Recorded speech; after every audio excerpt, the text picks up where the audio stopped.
जय श्री राम दोस्तों, मैं हूं उत्कर्ष, आपका स्वागत करता हूं आपके यूट्यूब चैनल में। आशा करता हूं आप सभी अच्छे होंगे और इन्वेस्टिंग कर रहे होंगे। आज के इस वीडियो में हम एक स्मॉल कैप कैटेगरी के फंड का रिव्यू करने वाले हैं। डिटेल में समझेंगे इस फंड के बारे में, अच्छी बातों को भी और इसके बुरी बातों को भी। और ये भी समझेंगे कि इस फंड में आपको इन्वेस्ट करना चाहिए या नहीं करना चाहिए, क्योंकि बहुत से लोग स्मॉल कैप कैटेगरी में इन्वेस्ट करने के लिए काफ़ी उत्सुक रहते हैं, क्योंकि इसमें थोड़ा-सा उनको अट्रैक्शन ज़्यादा रहता है कि इसमें रिटर्न ज़्यादा मिलेगा। और मैं हमेशा ही अपने वीडियो में एक चीज़ समझाता हूँ कि स्मॉल कैप कैटेगरी में जितना ज़्यादा रिटर्न अगर आपको मिलता है, उतना ही ज़्यादा रिस्क भी आपको इसमें देखने को मिलता है।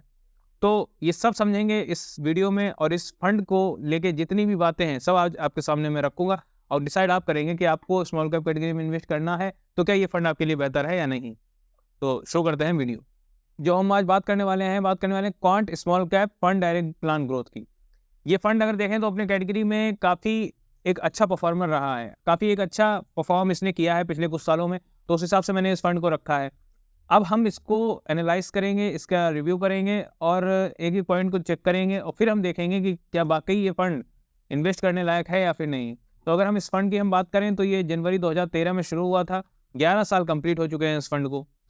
एग्जिट नोट की बात कर लेंगे तो 1% का एग्जिट नोट लग रहा है इसके ऊपर। एक्सपेंस रेशियो वाइज 0.77% का इसके ऊपर एक्सपेंस रेशियो लग रहा है। स्मॉल कैप कैटेगरी का ये फंड है, एक्टिव फंड है, तो इसमें जो एक्सपेंस रेशियो लग रहा है वो थोड़ा हाई ज़रूर आपको देखने को मिलेगा।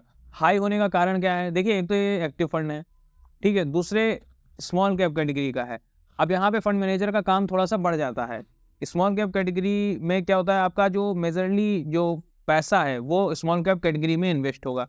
तो यहाँ पे एक जो फंड मैनेजर है वो थोड़ा ज़्यादा सतर्कता से काम करता है और एक अच्छा ही स्मॉल कैप कैटेगरी में आपका पैसा इन्वेस्ट करता है। तो इसलिए उसका जब काम बढ़ता है तो वो उतनी फीस भी एक्स्ट्रा लेता है। इस वजह से एक्सपेंस रेशियो आपका ज़्यादा यहाँ पे लगता है। बात करें अगर इसके फंड साइज़ की, तो यहाँ पे 13,002 करोड़ का इसका फंड साइज़ देखने को मिलता है, जो कि एक अच्छा खासा फंड साइज़ हो जाता है। लास्ट डबल इसने अपने इन्वेस्टर्स का पैसा 1 साल में किया है। रिटर्न वाइज़ एक्सीलेंट परफॉर्मर देखने को मिलता है यह फंड, और डाउनसाइड प्रोटेक्शन इसकी अच्छी देखने को नहीं मिलती है। तो एक तो स्मॉल कैप कैटेगरी रिस्क से भरी हुई पूरी ये कैटेगरी है, रिस्क भरा फंड है। जो भी इसमें इन्वेस्ट करता है वो पहले से ही रिस्क का माइंड बना के आता है कि हाँ, हम रिस्क ले रहे हैं। फिर उसके बाद यहाँ पे डाउनसाइड प्रोटेक्शन भी अच्छा नहीं मिलता है, जो कि इसमें देखने को मिल रहा है कि अभी तक इसने डाउनसाइड प्रोटेक्शन इसका ठीक साइड नहीं देखने को मिलता है। तो यहाँ पे एक ये पॉइंट इसके लिए नेगेटिव हो जाता है। आप हर एक पॉजिटिव पॉइंट को और हर एक नेगेटिव पॉइंट को नोट करते रहिएगा। लास्ट में हम इस चीज़ के ऊपर बात करेंगे कि क्या-क्या इसके पास पॉजिटिव पॉइंट्स हैं और क्या-क्या इसके पास नेगेटिव पॉइंट्स हैं। उसके बाद फिर हम कंसीडर करेंगे कि ये फंड हमारे लिए सही रहेगा लॉन्ग टर्म में या फिर नहीं सही रहेगा। बात कर लेते हैं कितने सीएजीआर से ये फंड आपका पैसा बढ़ा रहा है। तो 1 साल में 53.4%, 3 साल में 45.64% और 5 साल में 34.92% के हिसाब से ये आपका पैसा ग्रो कर रहा है।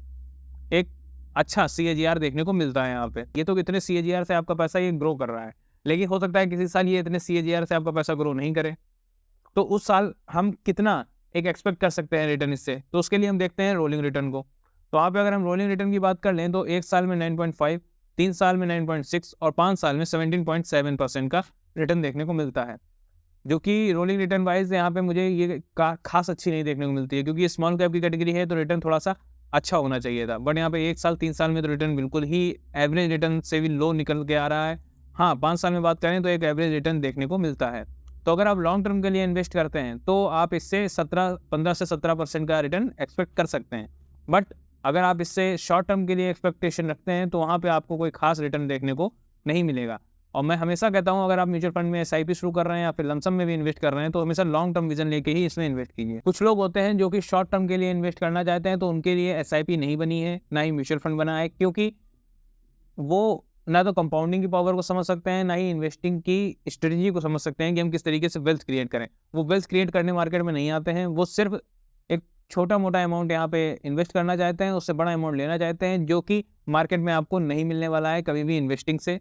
आप यहाँ पे अगर वेल्थ क्रिएट करना चाहते हैं तो आपको लॉन्ग टर्म के लिए यहाँ पे आना पड़ेगा और सर्वाइव करना पड़ेगा, तभी आप यहाँ पे टिक पाएँगे और अच्छे वेल्थ क्रिएट कर पाएँगे। अदरवाइज़ जैसे यहाँ पे बहुत से लोगों का आते हैं और अपना पैसा डुबा के चले जाते हैं, उनमें से ही आप भी हो जाएँगे। इसीलिए मैं हमेशा कहता हूँ, लॉन्ग टर्म विज़न के साथ ही मार्केट में आइए और वेल्थ क्रिएट कीजिए। तो यहाँ पे अगर आप लॉन्ग टर्म में इन्वेस्ट करते हैं, लॉन्ग टर्म विज़न लेके चलते हैं, तो आपको 15 से 17% का रिटर्न मिल सकता है, जो कि एक एवरेज रिटर्न हो जाता है। बढ़ते हैं आगे। अगर हम इसके शार्प रेशियो की बात करें तो शार्प रेशियो इसका अच्छा देखने को मिलता है, 1.82 का देखने को मिलता है, जो कि एक अच्छा शार्प रेशियो हो जाता है। बट इसके बाद भी डाउन साइड प्रोटेक्शन इसकी अच्छी नहीं है। तो यहाँ पे थोड़ी सी बात सोचने वाली हो जाती है कि रिस्क कैपेबिलिटी की अगर हम बात करें तो रिस्क कैपेबिलिटी ठीक है, एक अच्छा रिस्क मैनेजमेंट यहाँ पे देखने को मिलता है इसके शार्प रेशियो के हिसाब से, बट यहाँ पे डाउन साइड प्रोटेक्शन अच्छा नहीं देखने को मिलता है। तो हम उस पॉइंट को भी छोड़ नहीं सकते हैं, उस पॉइंट को भी हमें कंसीडर करना पड़ेगा और आप भी उस पॉइंट को जरूर ध्यान रखिएगा, क्योंकि आगे जब हम इस चीज़ के कंक्लूजन पे पहुंचेंगे कि आखिर ये फंड वाकई में है इन्वेस्ट करने लायक या फिर नहीं, तो वहाँ पे हर पॉइंट का एक अपनी इंपॉर्टेंस होगी। बढ़ते हैं आगे, बात कर लेते हैं कि किसके द्वारा ये फंड मैनेज हो रहे हैं। अगर हम बात करें संजीव शर्मा, इन्होंने अक्टूबर 2019 से इस फंड को मैनेज करना शुरू किया था। इनके पास 17 साल का एक्सपीरियंस है मार्केट में, तो एक अच्छे खासे एक्सपीरियंस के साथ ये इस फंड को मैनेज कर रहे हैं। नंबर 2, वासव सहगल, ये अप्रैल 2022 से इस फंड के साथ जुड़े हुए हैं। इन्होंने इस फंड को ज्वाइन करने से पहले बस्टर कैपियोटा में इक्विटी रिसर्च एनालिस्ट के रूप में काम किया था। अगले हैं हमारे अंकित पांडे, 2020 में इन्होंने इस फंड के साथ शुरुआत की थी। इससे पहले ये इन्फोसिस फिनकेल में काम करते थे। हमारे लास्ट फंड मैनेजर इसको जो मैनेज करते हैं वो है चंद्रमौली अल्लाह। अप्रैल 2022 से इन्होंने इस फंड में ज्वाइनिंग की थी और उससे तब से ये इस फंड को मैनेज कर रहे हैं।